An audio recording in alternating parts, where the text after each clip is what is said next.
Oke, di video kali ini saya akan coba menjelaskan menu pengguna dan juga menu peralatan.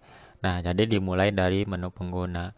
Pengguna di sini ada tiga submenu. Yang pertama adalah semua pengguna, yang kedua tambah baru, dan yang ketiga adalah profile. Nah, dimulai dari semua pengguna ya. Di sini adalah tampilan user atau pengguna yang ada di dalam website ini, website demo.dedesuparna.com. Nah, di sini ada satu pengguna, namanya tidak ada, emailnya, dan juga perannya adalah administrator. Nah, kita bisa menyunting pengguna yang ada, misalkan diganti. Kalau untuk nama pengguna pasti tidak bisa diganti ya. Nah, di sini misalkan diedit ya. Nah, nama panggilannya itu nanti akan sama ya seperti nama pengguna. Nama panggilannya siapa. Nah, di sini emailnya apa, kemudian situs webnya apa. Nah, kemudian di sini bisa diklik atur kata sandi ketika kita mau merubah ya kata sandi untuk pengguna ini. Pengguna dari admin demo Dede Sumarna. Nah, kalau sudah kita klik perbarui profil. Itu kalau kita mau mengganti email atau mengganti dari username-nya atau nama panggilan, bisa ganti nama atau kita mengganti passwordnya.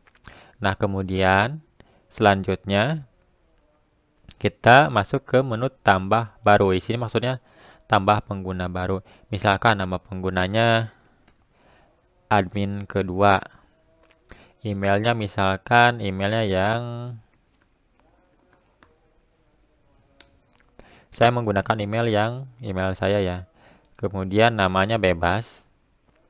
Ini yang penting itu yang wajib ini ya. Kalau misalkan nama gak diisi nggak apa-apa, opsional. Nah, kemudian sandi ini kan saran. Kemudian kita bisa buat sandi.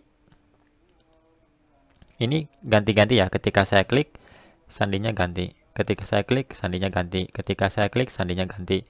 Nah, saya menggunakan kata sandi ini. Jangan lupa ya untuk di copy. Karena ketika saya buat kata sandi seperti ini kan sangat lemah gitu.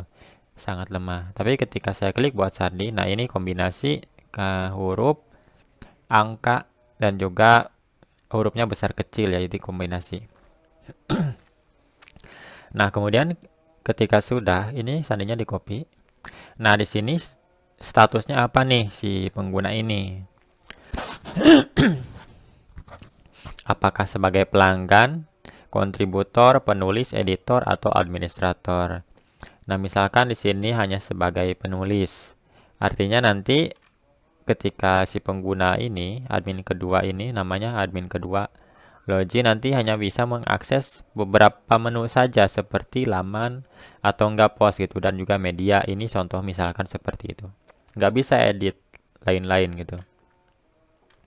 Nah, ketika di sini di sisi user ini adalah perannya administrator, maka dia si user ini, admin kedua ini, bisa mengakses semua menu yang ada di sisi kiri ini.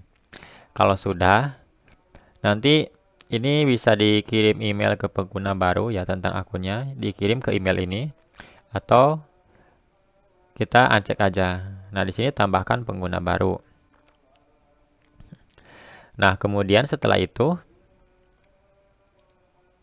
di sini kan di semua pengguna ada dua pengguna nih. Ada admin yang pertama, statusnya administrator. Nah, di sini admin kedua.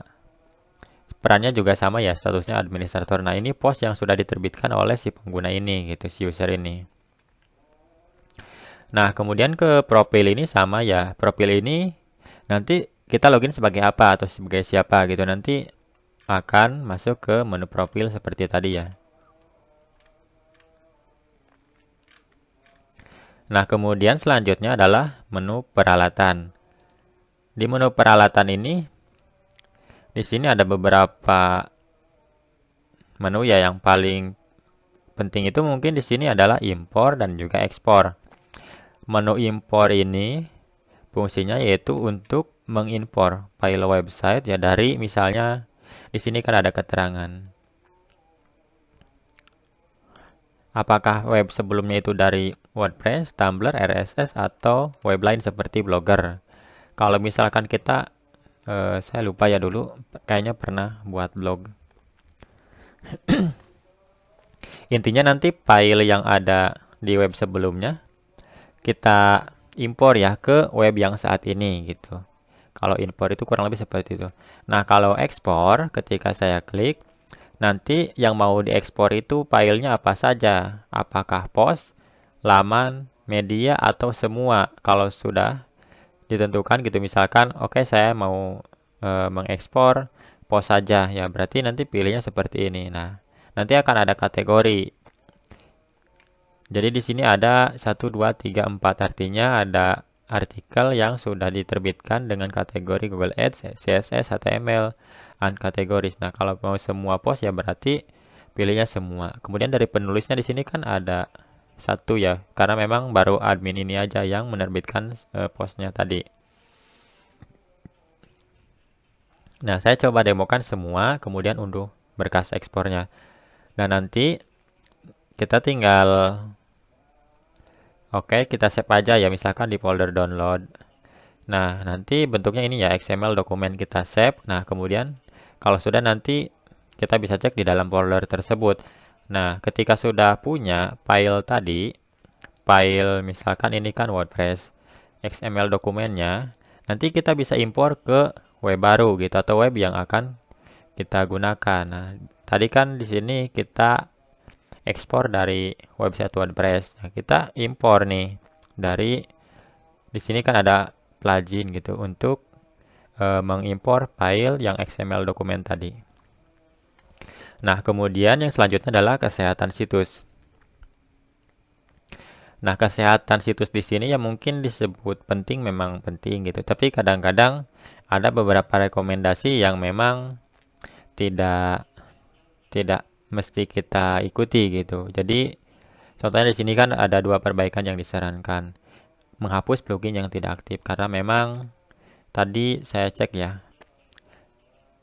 Saya cek ada beberapa plugin. Nah, ini Akismet ya. Karena memang dari 5 plugin yang sudah saya install ada yang tidak saya aktifkan gitu.